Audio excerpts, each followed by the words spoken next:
sister let me think my boyfriend cheated on me for 5 years. Disclaimer, this is not my story time. It was sent to me on Instagram. God blessed me with the best boyfriend. We were high school best friends. We even decided to go to the same college. That's when our relationship went from platonic to romantic. He formally asked me to be his girlfriend, and when I told my family, they were obviously very happy. He told me he wanted to propose once we graduated from college, and right before graduation, sister calls me one day and tells me that I need to go home immediately. Drive an hour and a half back to my parents' house. That's when she told me she saw my boyfriend kissing another girl. She gave me so many details. He was on the verge of tears, and I believed her. I was 2 weeks away from graduation and from getting engaged. I thanked my sister. When I confronted my boyfriend, he completely denied it. When my sister told me she saw him at a coffee shop kissing a girl, told me he'd never even been there. He gave me his phone and his laptop to check, but it was my sister. I believed her and I broke up with him. For a few weeks, he kept begging me to get back with him. He even showed me the engagement ring that he was going to give me after graduation. But every time I asked my sister about it, she was adamant. 5 years later, my sister confesses that it was all a lie. She was jealous of my relationship. Part 2 is up. My sister let me think my boyfriend cheated on me for 5 years.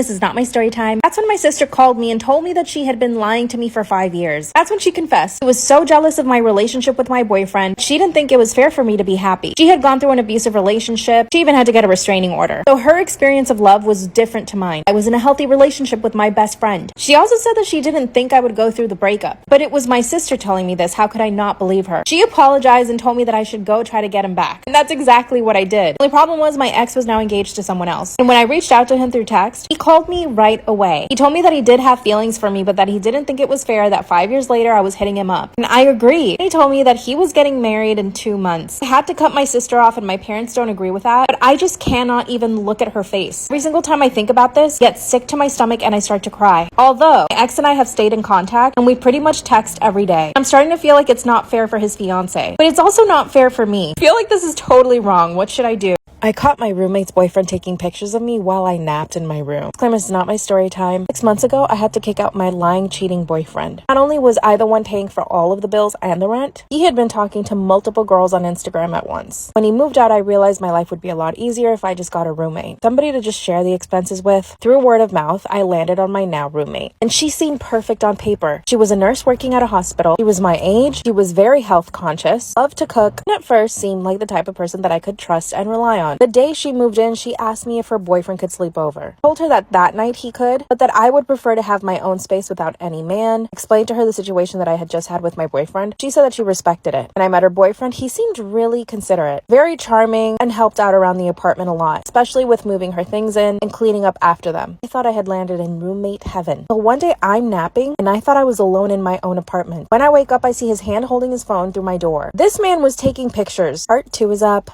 Imagine it's New Year's Eve. Your boyfriend just got down on one knee and proposed. And as you're about to say yes, a woman comes into the restaurant yelling at the top of her lungs that she's gonna kill him. And what's about to happen is so unbelievable, you actually freeze. This woman starts slapping him, and he begins to push her out of the restaurant. He pushes her so hard, she falls to the floor, and other people try to help her. They leave together. That is the last time you ever see your fiance. You look down at your phone, and that's when you see a message from this woman, explaining how this man is actually unemployed, living off of her, in debt $200,000, and has 2 kids with her. Remember the lake house? He rented it with her bonus. And all the money he gave you for your rent? Loans from the bank. But this woman actually thanks you. She tells you you can have him, and that she's divorcing him. Now the question is, are you taking him back? After all, you're still in love. What would you do? Imagine you end up falling in love with a gay man. Started out as a situationship that lasted 5 years. You were the aggressor and the chaser. When you met, he told you he wasn't ready for a relationship, but you knew that you could just change his mind if he gave you a chance. After months of you guys hanging out, he finally caved in with some liquid courage. You thought this was going to be it. You thought he'd want a relationship and that he would fall in love with you. The first couple of months, it was fun. Thing is, he's really charming. He's got great style. He loves to cook. He's a really good host. Every Thursday, you guys would have a movie night. He would make you the most amazing food. But after a few months, he started losing interest, and you became desperate. The more he would let go, the more you would push him into a corner and ask him if he wanted something more serious. And every time he said no, you would argue for 3 hours. This went on for 4 years, on and off, because he would block you, because you were overbearing, controlling. You always wanted to be with him. After 6 months of radio silence, like magic, he calls you and asks you if you're still interested in him. Are you giving him a chance? Of course you are, because you're obsessed. Babe, part 2 is up. What would you do if you ended up falling in love with a gay man? You've now been in this situationship for 4 years with him. After he's done blocking you for months, he calls you and asks you if you still want to be in a relationship. And you don't even hesitate, you just say yes. But it wasn't the same as before. He's always busy with work. He can't really spend too much time with you. After 6 months of you constantly chasing this boyfriend, you ask him why he wanted to get back together with you if he's not even willing to spend the time. This is when he tells you that he had a really bad experience with somebody, but he doesn't tell you who, that he's just really sick of dating people. He's ready to settle down and he promises to make more time for you. But actually, nothing changes. He's distant but not cold. And when you do see each other, you guys have fun. When you're not with each other, he doesn't even remember to text you, never calls you. You're the one that has to make all the plans. One day he shows up to your apartment crying and scared. You asked him what happened. He told you a man followed him home. And this is when you find out he's been in love with this other man for years. That explains his behavior. He's begging you for help. Are you gonna help him? Part 3 is up. What would you do if you fell in love with a gay man? He comes to your apartment crying and scared. He confesses to you that he's in love with a man who was stalking him, and that's basically why he wanted to get into a relationship with you. He explains that he's been gay his entire life, and that he's been hurt so many times by men, and all he wants to do is to be able to fall in love with you.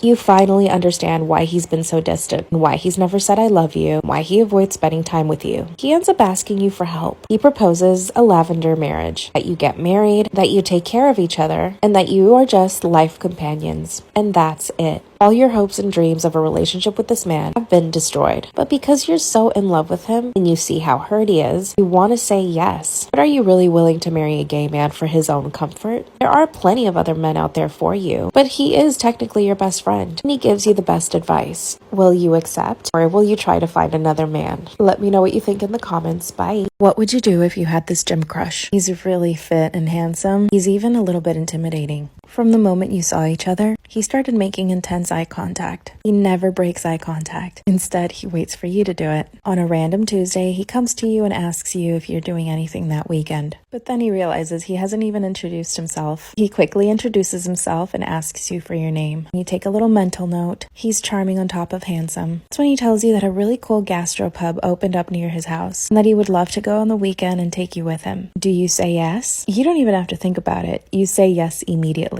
He asks you for your address and you give it to him, and he even tells you the time he'll be there to pick you up. You exchange numbers and he texts you later that day saying he's excited, and he's a really good texter. He asks you interesting questions and he always says goodnight. It's finally Saturday and he texts you saying he's on his way. You're wearing a slinky silk dress, your makeup is fresh, and you smell like flowers, but you're a little bit nervous. And that's him outside waiting. Part 2 is what would you do if you had this gym crush? He introduced you, he asked you out on a date, and now he's waiting outside your door. And when you open, he gives you a kiss on the cheek and swiftly places a hibiscus flower in your hair. And when you ask him, how did you know it's my favorite flower? He says he saw your Instagram. He drives a G-Wagon, but you don't judge. He even opens the car door for you. Instantly, he's already made you feel welcome and taken care of. On the way to the restaurant, he hands you his phone and asks you to play music. You're stunned that he would even hand you his phone. On the car ride, he's asking you questions and making eye contact. Once you've arrived, he opens the car door for you. He's already made a reservation under his name. When you walk in, you notice it's a really fancy restaurant. You feel immediately underdressed, and this is when you notice everyone at the restaurant that works there knows him, and he's saying hi to everybody. You sit down at a beautiful table, and he begins to order one drink after another after another. With every drink, you feel your body tensing up. By the third drink, he puts his hand on your lap, and with every drink, his hand inches closer to your waist. Do you ask him to stop? Part 3 is up.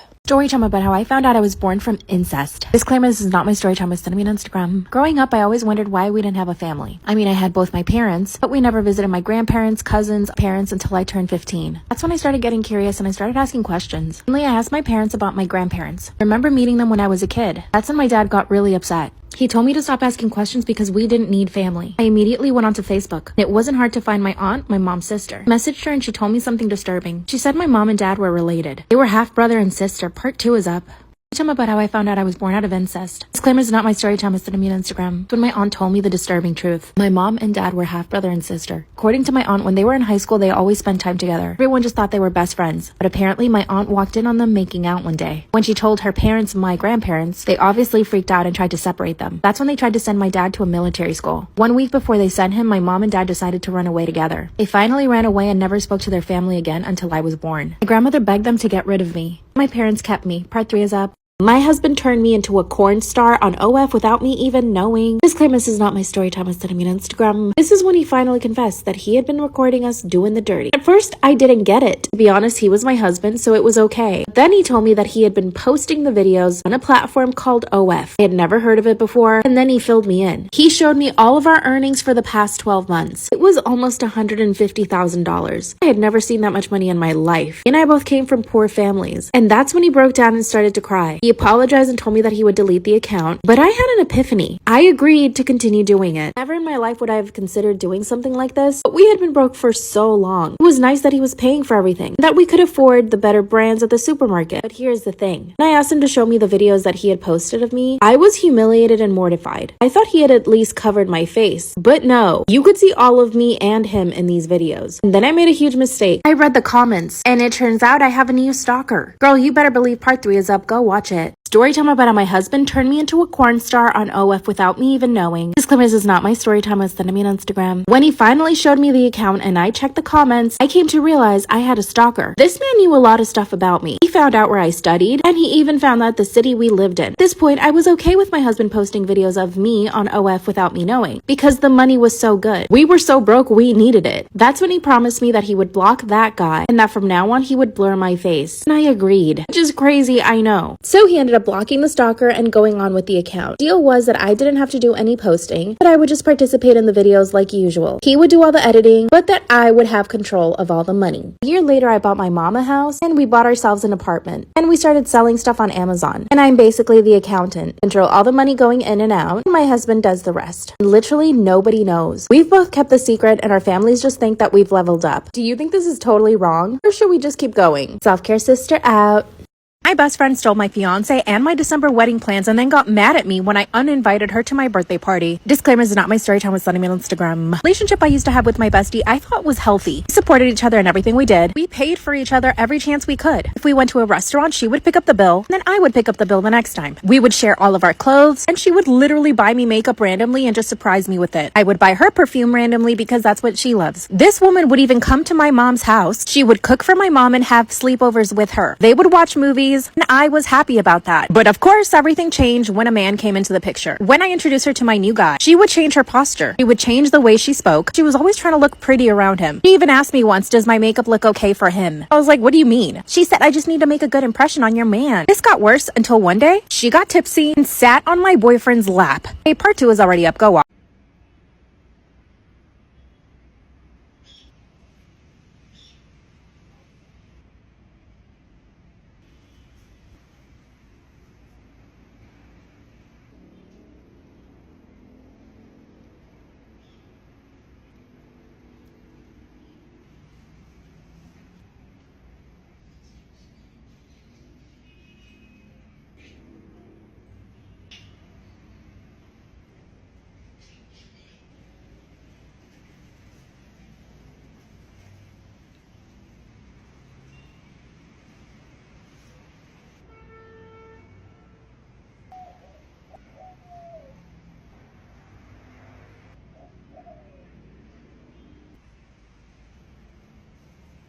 This is when I catch my boyfriend and my bestie making out in my closet, my apartment that I pay for. I had invited my bestie over to watch a movie and have dinner with me. My fiance shows up without even telling me. I got a really bad vibe. My bestie kept giggling for absolutely no reason. I mean, we were watching Schindler's List. So here's what I did. I needed to put them to the test. Told them I was gonna go get ice cream for dessert and that I would be back. You think my boyfriend offered to go for me? No. They just giggled and said, okay. I leave my apartment and I wait 5 minutes. I come in really quietly. They're not in the living room. I go to my bedroom. They're standing in my closet kissing each other. When I see them, I say, I caught you guys. I knew you were trying to hook up, and I kicked them both out. My fiance stood outside my door for 4 hours begging me to let him in. Instead, I told him I would be keeping the ring, so I break up with both of them. Then I get an invite to their wedding. The same exact wedding she helped me plan. To forget about everything, I planned myself a really nice party. And guess who shows up to my party? My ex-bestie. With my ex. She walks right up to me and asked me why I didn't invite her. And then she threw my cake on the floor. Got a restraining order from both of them. I feel like I should get her fired or something. Did I take revenge? Yes or no? Story time about how my husband moved his mistress in into our house. Come on, my story time is on Instagram. Insisted we needed this one nanny. She was 17. She came recommended by one of our employees. I said yes. And this girl came to our house. She looked completely innocent, like a regular 17-year-old girl. She had just graduated high school, seemed really responsible, and really loved the kids. And the kids liked her because she was young and she played with them. After 3 weeks, everything was settled. She was the nanny. We even decided to keep her as a live-in nanny. This made my life so much easier. I was opening my own salon, and my work days were 12 plus hours. This girl was so reliable. She wouldn't just make dinner for the kids. She would make dinner for me and my husband. She wouldn't just wash their clothes. She would wash our clothes. And my husband paid her really, really well for this. But this is when I noticed my husband's mood started changing. For the better. He was always in a good mood, and he started working out like crazy. He was eating super healthy, trying to spend more time with the family. That included the nanny. That's when I had that nervous feeling in my stomach, kind that gives you the runs. That's when I knew that something was happening. Part 3 is up. Story time about how my husband moved his mistress into our house. My story time, send me on Instagram. My husband was happy all the time after this nanny moved in. That's when I knew something was happening. I started noticing that after I would go to bed, my husband would suddenly get really thirsty and have to go downstairs. Nanny's bedroom was downstairs. Usually I'd go back to sleep. I would wake up a couple of hours later and he was still not in bed. When I went downstairs, he was coming out of the nanny's bedroom. That's when he said that the nanny was feeling sick, that he was just helping her. This kept happening all the time. Till one night, I wake up to find them kissing on the couch, as if the kids and I are not sleeping upstairs. This is when the 17-year-old nanny starts to cry and confesses they met when she was 15 and that they had been together for 2 years. Yes, I just found out my husband was cheating, but I also found out that my husband is a pede. That's when he pipes up and says nanny had been stalking him and that she seduced him. But guess what? I believe her. I took her back to her parents' house and told them what happened. And then his parents got him arrested. I filed for divorce, but now I heard he has a new girlfriend. She just turned 18.